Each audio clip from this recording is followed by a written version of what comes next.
Valentín Gómez Farías ocupa un lugar peculiar en la historia de México. No fue presidente constitucional electo en sentido pleno, pero ejerció la presidencia en varias ocasiones entre 1833 y 1847, casi siempre como sustituto de Antonio López de Santa Anna. Médico de formación, político por convicción y liberal por ideología, Gómez Farías es recordado como el gran precursor de las leyes de reforma. Sin embargo, detrás de su imagen de visionario progresista se esconde un lado más oscuro: autoritarismo, polarización social, errores de cálculo político y decisiones que, aunque bien intencionadas, contribuyeron a la inestabilidad crónica del país. Gómez Farías creía firmemente que México no podía consolidarse como nación mientras la Iglesia Católica y el ejército conservaran sus privilegios coloniales.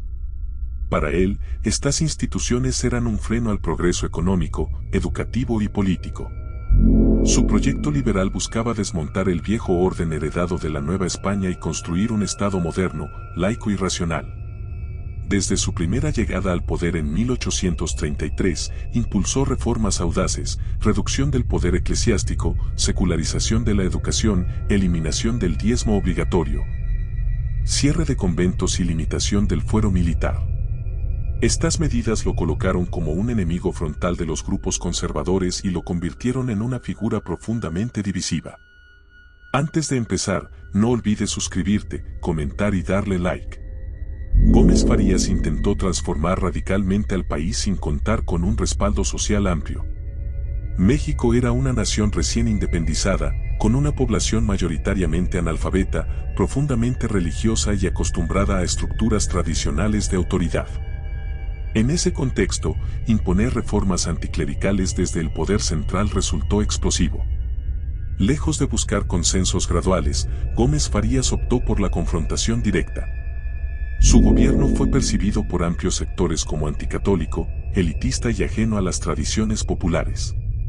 Esto alimentó levantamientos, conspiraciones y el rechazo de provincias enteras, debilitando aún más al frágil Estado mexicano. Uno de los aspectos más polémicos de su legado es su relación con la Iglesia. Aunque muchas de sus críticas eran válidas, la enorme concentración de riqueza eclesiástica, su influencia política y su resistencia a la educación laica, sus políticas fueron vistas por muchos como una forma de persecución religiosa. El cierre de conventos y la confiscación de bienes no solo afectaron a la jerarquía eclesiástica, sino también a comunidades que dependían de estas instituciones para educación, asistencia social y cohesión comunitaria. Gómez Farías subestimó el papel social de la Iglesia y sobreestimó la capacidad del Estado para reemplazarla, lo que generó vacíos y resentimientos duraderos. Otro rasgo oscuro de su carrera fue su dependencia política de Antonio López de Santa Anna. Gómez Farías sabía que Santa Anna carecía de principios firmes, pero aún así confió en él como aliado estratégico. El resultado fue desastroso. Cada vez que las reformas liberales provocaban demasiada resistencia, Santa Anna regresaba al poder, anulaba los cambios y se presentaba como el salvador del orden. Gómez Farías fue utilizado, desplazado y traicionado repetidamente, pero nunca rompió del todo con esa relación. Esta incapacidad para construir un liderazgo liberal autónomo debilitó su proyecto y retrasó la consolidación del liberalismo mexicano por décadas. Aunque defendía la libertad, Gómez Farías no siempre gobernó de manera democrática. Su desprecio por los conservadores lo llevó a justificar medidas autoritarias, censura indirecta y decisiones impuestas desde el centro. Para él, el progreso justificaba el método.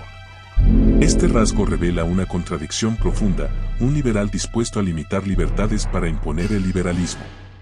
En lugar de fortalecer las instituciones, muchas de sus acciones contribuyeron a la percepción de que el poder era un botín ideológico, algo que debía usarse para aplastar al adversario, no para integrarlo. El legado inmediato de Gómez Farías no fue un México más estable o más justo, sino un país aún más polarizado.